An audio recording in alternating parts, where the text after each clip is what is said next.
Hello everyone, it's Diamond Legend here, and today, we're going to be talking about another what if scenario. This time, it's a sequel to a previous what if I've done. This what if scenario is called, What if the Z Fighters had Saibamen, Part 2. Before we begin, I want to talk about a few things. Today's video is pretty short, only because I'm not fully committed to this channel, or making what if content in general. Also, I have ideas of making gaming videos on another channel. Just like this one, it's not that important to create it this second. When I do decide to make gaming videos, I'm going to try and put more time into that than this channel. The upload schedule isn't as strong as it probably was like a while ago, but I want to say thanks for at least taking the time to watch it, like, comment, subscribing. And before we begin, check out the community tab. It's where I post memes or things regarding the channel. I also made a Twitch account for whenever I choose to live stream. And so with the introduction out of the way, let's talk about today's scenario. What if the Z Fighters had the Saibamen? Part 2. Now during the events of Part 1, Bulma finds what's left of the Saibamen and works on them in the lab to try and create a few more. She only makes 3. Fast forward to Namek, Dende and Karugo are alive, and 2 Saibamen remain, after one decides to self-destruct on Dodoria to buy the others time to escape. Dodoria and Vegeta encounter each other face to face. The two are about to begin their battle right now. With all that being said, you're caught up with Part 1. So, in Part 2, Vegeta looks at Dodoria and begins laughing, wondering what happened to him. Dodoria says that a random Saibaman had attacked him. Vegeta raises an eyebrow at the fact that there's Saibamen around, but he quickly ignores it, since it's not a threat to him at this current power. Soon after they finish talking, Vegeta will crush his scouter, saying that he should be able to learn how to read energy if the Earthlings can. Vegeta will begin taunting him, only for Dodoria to fire a blast, causing him to miss and getting grabbed by Vegeta. So pretty much, their interaction will be the same as in canon, with Dodoria telling Vegeta about his homeworld, and quickly being destroyed soon after.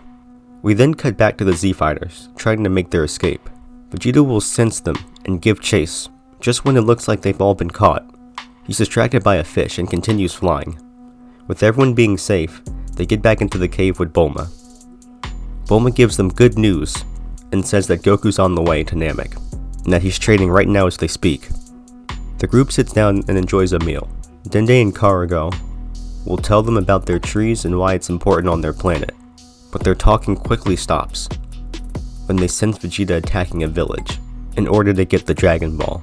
Dende and Karugo says that they have to warn the Elder Guru about what's going on. Krillin and the 2 Namekians head out, leaving the Saibamen, Gohan, and Bulma behind. As for Goku, he's still continuing his training on the ship. Soon after, Vegeta and Zarbon will fly into each other. He tells Zarbon that he's already destroyed Dodoria, and that it's his turn to perish. The two of them will begin their battle, with Zarbon being shocked at the fact that Vegeta has improved since the last time he's seen him. Krillin and the two will continue flying while the battle is currently happening. With Zarbon getting beat down, he's forced to transform and shocks Vegeta at how strong he's become. Vegeta is even more surprised to know that Frieza has another transformation as well, after Zarbon informs him. He then throws Vegeta into the ground, causing the water to make its way in there. With Zarbon thinking he's dead and is possibly drowned in the water, he then flies away. Vegeta quickly rises out of the water and says that this isn't over yet. Alright, and that's the end of Part 2. Don't know when the next scenario will be, or when a whole new scenario will even show up again, but this one, we're gonna try to at least try to keep it going for as long as we can, because since it has an interesting concept to it. Like I mentioned before, I'm going to mention the gaming channel for whenever I decide to make gaming related videos. That's going to be on the second channel. I'll leave a link and a picture of it of what it looks like, so that way you can go to it and subscribe if you're, looking for gaming related videos on it. This channel, as cool as it is, yeah, I'm gonna at least just relax on the what ifs, because it's not very, it's not a real priority of mine, like I mentioned before, to kind of work on these like once a week or like once a month, because the whole what if topic is a little bit dry to me. So I definitely want to at least switch things up and like move things over to like another channel. So I'm gonna try to do that, and hopefully that does well. And if not, we're still gonna keep going. And after a while, I might just stop like like before. But yeah, that was it. Thank you for tuning in. This has been Diamond Legend, and I'm out.